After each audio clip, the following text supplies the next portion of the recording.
পৌঁছে গেছি ফটকগোড়া। এই এখানে বিপ্লবী রাসবিহারী বসুর স্ট্যাচু আছে।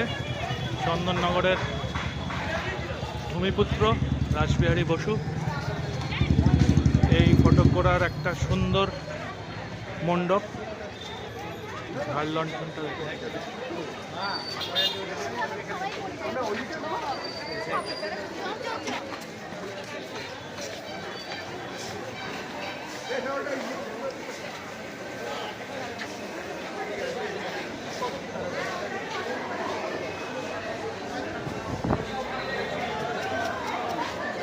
ফটকগোড়া দেখে আমরা বেরিয়ে গেলাম নেক্সট মধ্যাঞ্চল। ফটকগোড়ার এখানে স্টেজ করা আছে, এখানে কিছু প্রোগ্রাম হয় মাঝে মাঝে। বাইরে সুন্দর ঠাকুরের একটা ছবি।